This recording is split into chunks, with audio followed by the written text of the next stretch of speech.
ചില ടീച്ചേഴ്സിനൊന്നും ഈ പറഞ്ഞ പോലെ കുട്ടികൾ മാർക്ക് കുറഞ്ഞു കഴിഞ്ഞാൽ അത് ചോദിക്കുന്നത് പോലും ഇഷ്ടമല്ല.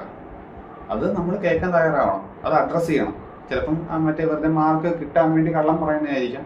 അതാണെങ്കിൽ അത് അങ്ങനെ അഡ്രസ്സ് ചെയ്യുക. അല്ലാത്ത പക്ഷം നമ്മളത് കറക്റ്റായിട്ട് മാർക്ക് കൊടുക്കുക എന്നുള്ളതാണ്. ചില ടീച്ചേഴ്സൊക്കെ ഫുൾ മാർക്ക് കൊടുക്കത്തില്ലെന്നേ. അവൻ ഫുൾ മറ്റേ പഠിച്ചെഴുതിയാൽ പോലും ചില ടീച്ചേഴ്സ് പറയാൻ എങ്ങനെയാണെന്ന് അറിയുമോ? ഇവൻ കോളേജിലുള്ള കാര്യമാണ് ഞാൻ പറയുന്നത്. അത് പറയുന്നത് വെച്ച് കഴിഞ്ഞാൽ മറ്റേ അത് ഒരുപാട് മാർക്ക് കിട്ടി അഹങ്കരിക്കുമെന്ന് പറഞ്ഞുകൊണ്ട് അത് ഇവരാണ് തീരുമാനിക്കുന്നത്. അങ്ങനെയുള്ള ടീച്ചേഴ്സും ഉണ്ട്. കൂടുതൽ മാർക്ക് കിട്ടിയാൽ അവൻ അല്ലെങ്കിൽ അവൾ അഹങ്കരിക്കുമെന്നും പറഞ്ഞുകൊണ്ട് മാർക്ക് കുറയ്ക്കുന്ന ടീച്ചേഴ്സ് ഇപ്പോഴും ഉണ്ട്. പിന്നെ ഓരോ സ്ഥാപനങ്ങളിൽ ചെന്ന് ഇപ്പം ഒരു എഡ്യൂക്കേഷൻ ഇൻസ്റ്റിറ്റ്യൂഷനെ ബേസ് ചെയ്തിട്ടാണ് ഇത്ര ഞാൻ പറഞ്ഞത്. അല്ലാതെയുള്ള സ്ഥാപനങ്ങളിൽ ചെന്ന് നോക്കി കഴിഞ്ഞാൽ സ്റ്റാഫുകളുടെ പെരുമാറ്റം അത് വളരെ ഇമ്പോർട്ടൻ്റ് ആണ്. പലയിടത്തും പ്രശ്നം ഉണ്ടാകുന്ന ഒരു സംഭവമാണ്. സെക്യൂരിറ്റിക്കാരുടെ പ്രശ്നമുണ്ട്.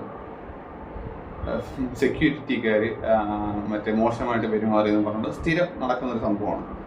നിങ്ങൾക്ക് തന്നെ ഫേസ് ചെയ്തിട്ടുണ്ടായിരിക്കും പല സ്ഥാപനങ്ങളിലും. ചില സ്ഥാപനങ്ങളിലൊക്കെ സെക്യൂരിറ്റിക്കാർ പെരുമാറുന്ന കണ്ടാൽ കിടിലാണ്. ഓക്കെ, നല്ല രീതിയിൽ പെരുമാറുന്ന ഒരുപാട് സ്ഥാപനങ്ങളുണ്ട്. അത് അവർക്ക് കൊടുക്കുന്ന ട്രെയിനിങ്ങിൻ്റെ ഭാഗമാണ്.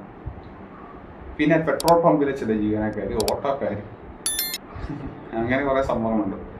ഓക്കെ, ചില ഏരിയാസിലൊക്കെ ഓട്ടോക്കാരെന്ന് പറഞ്ഞാൽ ഭയങ്കര മോശമായിട്ടാണ് പെരുമാറുന്നത്.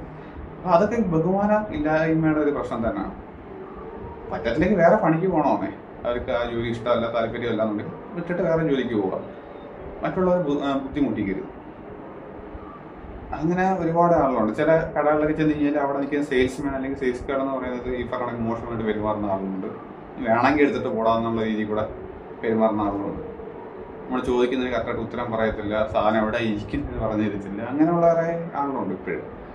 അത് അവർക്ക് മേ ബി അവർക്ക് സാലറി കുറവായതുകൊണ്ടായിരിക്കാം. അങ്ങനെ പല ഇഷ്യൂസ് ഉണ്ട്. ഞാൻ ഫസ്റ്റ് കുറ്റം പറയല്ല, സാലറി കുറവായിട്ടുള്ള ആളുകളുണ്ട്. അല്ലെങ്കിൽ ഒരുപാട് ഷിഫ്റ്റിംഗ് കാര്യങ്ങളൊക്കെ ഉണ്ട്. ഞാൻ പറഞ്ഞത് അല്ലെങ്കിൽ ഇട്ടിട്ട് പോകുക എന്നുള്ളതാണ്. വേറെ ജോലി നോക്കുക, അതിന് പറ്റുന്ന രീതിയിലുള്ള വേറെ ജോലി നോക്കാം, സ്യൂട്ടബിൾ ആയിട്ടുള്ള. അതിനകത്ത് നിൽക്കുകയാണെന്നുണ്ടെങ്കിൽ മര്യാദയ്ക്ക് നിൽക്കണം എന്നുള്ളതാണ്. ഓക്കെ, നമ്മൾ റെസ്പെക്ട് ചെയ്യാൻ പഠിക്കുക. ഇനി ഇത്ര നേരം ഞാൻ പറഞ്ഞത് ഈ പറഞ്ഞതുപോലെ നമ്മളെ സെർവ് ചെയ്യുന്ന ആളുടെ കാര്യം മാത്രമേ ഞാൻ പറഞ്ഞുള്ളൂ. ടീച്ചേഴ്സ് ആണെങ്കിലും സെക്യൂരിറ്റി വാട്ടവർ. തിരിച്ച് ക്ലയൻസിനും കുറേ ഉത്തരവാദിത്തമുണ്ട് ഇവിടുന്ന് അങ്ങോട്ടുള്ള. ഓക്കെ, ചില ക്ലയൻസുകളൊക്കെ വളരെ മോശമായിട്ട് ബിഹേവ് ചെയ്യുന്ന ആളുകളുണ്ട്. ഓക്കെ, ഇവരുടെ എന്തോ കൂലിക്കാരെന്നുള്ള രീതിയിൽ കൂടെ അങ്ങനെ പെരുമാറുന്ന കുറേ ക്ലയൻറ്റുകളുമുണ്ട്. അതായത് ഉപഭോക്താക്കൾ. ചില മറ്റേ ചെന്നിട്ട് സെയിൽസ്മാൻ്റെ അടുത്ത് കയറി മിക്കിട്ട് കയറുന്ന ആളുണ്ട്, സെക്യൂരിറ്റിക്കാരുടെ അടുത്ത് മിക്കിട്ട് കയറുന്ന ആളുണ്ട്. മേ ബി അതുകൊണ്ടൊക്കെ ആയിരിക്കാം അവരെ ഈ പറഞ്ഞ ഒരു മുൻവിധിയോടുകൂടി ഇവരെടുത്ത് പെരുമാറുന്നത്. ഓക്കെ, ഇതിങ്ങനെ സൈക്കിളായിട്ട് പോയിക്കൊണ്ടിരിക്കും. അതാണ് പറയുന്നത്. ഇനിയുള്ള കാലങ്ങളിലെങ്കിലും ഈ ഒരു എത്തിക്കൽ ഇത് കറക്റ്റായിട്ട് കുട്ടികൾക്ക് എടുത്തു കൊടുക്കുക എന്നുള്ളതാണ്. എത്തിക്കൽ വാല്യൂസ്, മോറൽ സയൻസ്.